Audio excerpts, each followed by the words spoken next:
In today's video, I'm going to teach you how to add the whip blur transition in CapCut Desktop. To get started, open the CapCut Desktop app on your computer. Once the app is fully loaded, either create a new project or open an existing project where you want to add the transition. If you're starting fresh, just make sure your workspace is ready before moving on. Next, add 2 or more video clips to the timeline. For this effect to work properly, you need at least 2 clips, because a transition is what connects one clip to the next. After importing your clips, place them next to each other on the timeline with no gaps in between. This part is important because transitions apply cleanly only when the clips are touching. If there's empty space between them, the effect may not work the way you expect.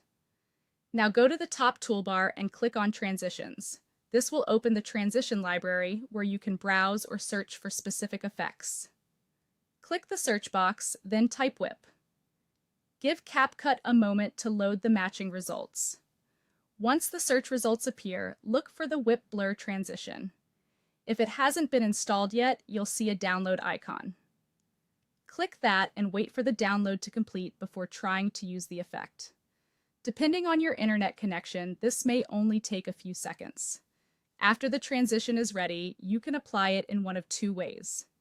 Either click the plus button to add it or drag the whip blur transition directly between the 2 clips on your timeline.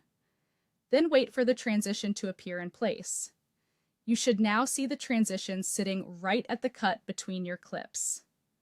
Next, click the transition on the timeline to select it. This allows you to adjust the transition duration if needed.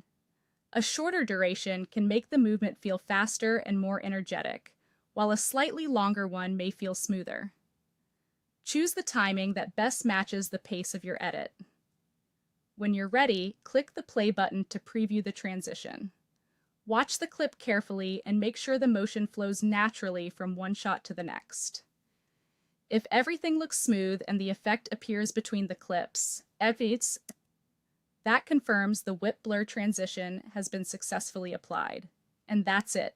You now know how to add and preview the whip blur transition in CapCut Desktop.